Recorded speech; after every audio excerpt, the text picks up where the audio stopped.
Reports के हवाले से कुछ इनपुट मिले हैं जिसमें ये बताया जा रहा है कि हमास एक और बड़े हमले की तैयारी कर रहा है। हमास का कहना है कि 7 अक्टूबर को जो हमला हुआ था उससे भी बड़ा हमला इजराइल के ऊपर हम करने वाले हैं।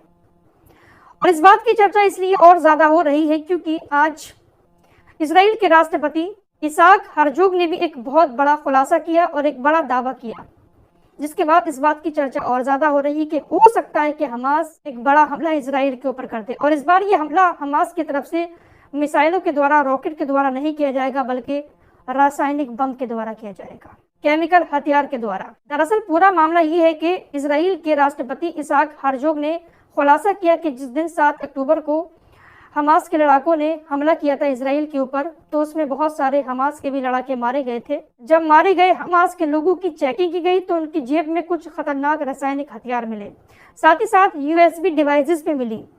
और इन यूएसबी डिवाइसेस में खतरनाक रासायनिक हथियार बनाने की पूरी थ्योरी थी। इन यूएसबी डिवाइसेस में रासायनिक हथियार बनाने की जो थ्योरी बताई गई थी वो वही थ्योरी थी जिसका इस्तेमाल अलकायदा और आईएसआईएस भी पहले कर चुका है। आपको बता दें, अलकायदा ने भी बहुत सारे रासायनिक हथियार बनाकर हमले किए थे। कुछ उसी तरह की थ्योरी मारे गए हमास के लोगों के पास जो यूएसबी डिवाइस मिली उसमें थी। तो राष्ट्रपति के इस दावे को लेकर कई सारे इनपुट आ रहे हैं कि हमास एक बड़ा हमला, रासायनिक हमला इजराइल के ऊपर कर सकता है। दोस्तों, क्या वाकई में हमास रासायनिक हमला करने वाला है या फिर इजराइल के राष्ट्रपति इस तरह की बात बोलकर पूरी दुनिया का समर्थन पाना चाहते हैं? क्योंकि उन्होंने एक बात और भी कही कि ये जो यूएसबी डिवाइस मिली है जिसमें हथियार बनाने का फॉर्मूला है, ये आईएसआईएस और अलकायदा का है। तो हम यहाँ पर हमास से भी लड़ रहे हैं, आईएसआईएस से भी लड़ रहे हैं और अलकायदा से भी लड़ रहे हैं, तीनों से लड़ रहे हैं। तो क्या हमदर्दी पाने के लिए इस तरह की बात कही गई या वाकई में हमास के पास रासायनिक हथियार है? बातें दोनों हो सकती हैं। हमास को अच्छे से मालूम है कि इजराइल की ताकत कितनी है, लेकिन इसके बावजूद भी इजराइल से उलझ रहा है, उसके ऊपर हमले कर रहा है। तो कुछ ना कुछ तो हमास के पास भी बैकअप है। फिलहाल हमास इजराइल के बीच ये सब कुछ चल रहा है, लेकिन इसका सबसे ज्यादा असर जो है वो गाजा के आम लोगों पर हो रहा है। एक दर्दनाक बात आप लोगों को और बताऊं, गाजा की जो माएँ हैं ना, वो अपने छोटे छोटे बच्चों के पैरों पर नाम लिख रही हैं। छोटे छोटे बच्चों के पैरों के तलवे पर गहरी स्याही से नाम लिख रही हैं, इस डर से कि अगर हमारे ऊपर हमला होता है और बच्चे का चेहरा उसमें खराब हो जाता है, पहचान नहीं हो पाती है, तो कम से कम नाम के सहारे पहचान हो जाएगी। तो गाजा की माएँ अपने छोटे छोटे बच्चों के पैरों पर नाम लिख रही हैं। कितना दर्दनाक मंजर है। फिलहाल हमास की तरफ फिर से आते हैं और थोड़ा सा रासायनिक हथियार के बारे में आपको बता देते हैं। ये जो रासायनिक हथियार होते हैं ये बहुत ज्यादा सस्ते बन जाते हैं और इसका ज्यादा देखभाल भी नहीं करनी पड़ती है।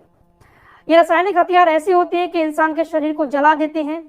इंसान के शरीर पर अगर पड़ जाते हैं तो उसको पैरालाइसिस भी हो सकता है, इंसान की चलने फिरने की ताकत भी खत्म हो जाती है, मतलब गहरी चोट पहुंचाते हैं इंसानी जिस्म को। जिस तरह से अभी खबरें आई थी कि इजराइल फास्फोरस की बारिश कर रहा है गाजा के लोगों पर, हमास के लोगों पर, ठीक उसी तरह के कुछ हथियार हमास के पास बताए जा रहे हैं। फिलहाल इसी बीच एक बड़ी खबर तुर्की से आ रही है। तुर्की ने हमास को झटका दे दिया है।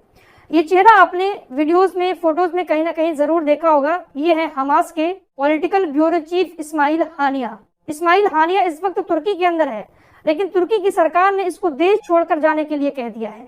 7 अक्टूबर को हमास ने जब इजराइल पर हमला किया था तब खबरें आई थी कि इस्माइल हानिया कतर में दोहा के अंदर अपने परिवार के साथ है। आपको बता दें, ये जो पॉलिटिकल ब्यूरो है ये गाजा के अंदर नहीं रहता है, बल्कि अपनी फैमिली के साथ बाहर रहता है। लेकिन अब खबरें आई कि इस्माइल हानिया तुर्की के अंदर है, जिसके बाद तुर्की की सरकार ने इसको देश छोड़कर जाने का आदेश दे दिया है कि जल्द से जल्द तुर्की छोड़कर यहाँ से निकल जाए। अब तुर्की इस्माइल हानिया को अपने देश से क्यों निकालना चाहता है ये तो तुर्की जाने या फिर इस्माइल हानिया जाने, लेकिन ये बड़ी खबर सामने आ रही है।